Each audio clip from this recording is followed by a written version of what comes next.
All right, so then he moves on and he asks the question, who is my neighbor, right? Who is my neighbor? So he says, let's suppose that we can countenance a kind of collective well-being. All right, so now he gives in, right? Even though he says you really can't have it, but let's just, for the sake of argument or whatever, he makes this concession, right? So he says, according to Harris, all we need to include the entire human species, and then we need to include more than just the entire human species, because we're talking about brain states, right? Things with brains. Yeah, everything. Yeah, things with brains, right? So morality might need to take into account additional species, not just humans, right? Because they're brain states. Come on, let's be fair, right? And so Harris's theory is that morality can be reduced to brain states or conscious sentient creatures. So there it is, sentient creatures, right? And by this, he means organisms that can experience pain or pleasure to any degree. So who is my neighbor? The dog, the cat, the little chinchilla, the ape, whatever has a brain. Yeah, whatever has a brain that can experience brain states. They're part of the deal, right? And we have to take them into our collectiveness when we're talking about, the greatest good for the greatest number. When I come home, the dog wags its tail. It's happy to see me. I can measure the it's like the vibration of the cesium molecule. I can measure time with it. So I'm able to measure the dog's happiness through tail wags, and so that's just a outward visualization of his brain state. Yeah. So all those animals that have brain states like that can have good or bad feelings and that sort of thing. They have to be included in the deal. He quotes Peter Singer, who is the well-known ethicist and person who is really into animal liberation. He says, Peter says, the expansion of our moral circle should therefore be pushed out until it includes most animals. So there you have it, most animals.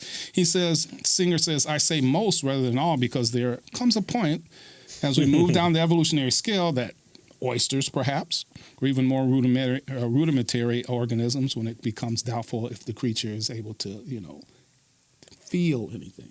So anything that can feel anything can have brain states, and therefore we have, most of the animals in the world should be included in our moral judgments. Right. Well, I'm glad that I didn't eat dinner before we did this. You, unfortunately, ate the cow that has a moral brain state. Yeah, that's terrible. I'm just going to have to pick up a salad now.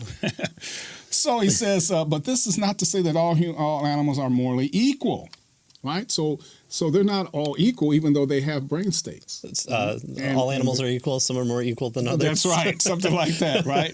So of course, he wants to privilege us, right? Well, so this is Singer, right? Singer wants to privilege us.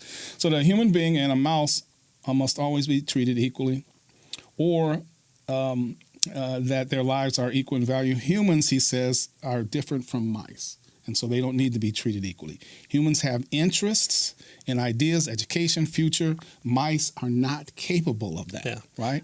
I remember him being on Unbelievable podcast, and his big point that he seemed to harp on was, out of all these ideas, education, is making future plans, having desires that go past the immediate. And that is a weird thing to hang your hat on. Is just okay. Well, I'm asleep, therefore I don't have future goals right now, so therefore I revert back to that of a field mouse, right? Because I don't have future plans at that time. That's right. I had future plans in that I want to wake up after I sleep, but I've stopped having future plans at that time. So your value has shrunk. You're less morally valuable, right? So obviously Singer concedes that the idea of equal consideration for animals strikes many as bizarre, right? And of course, Dr. Stokes agrees with that. Right? I agree with Singer that it seems bizarre, for if no other reason than that we need to we need to be forced to acknowledge all manner of animal wickedness. Right. Yeah. Shame on that animal. It would be, for example, immoral and evil, and not merely repulsive for a male lion to rape a female lion or eat lion cubs. right? That's evil. Right. Yeah. It's the same thing with If the great indeed apes. And they're part of the deal, Right. right? They're We're part of the gonna moral circle. hold Bobo the gorilla on trial for mass murder of his own kind. That's right. Right. Yeah.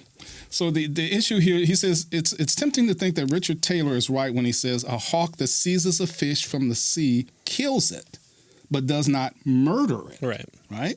And another hawk that seizes that fish from the talons of the first takes it, but does not steal it. Right?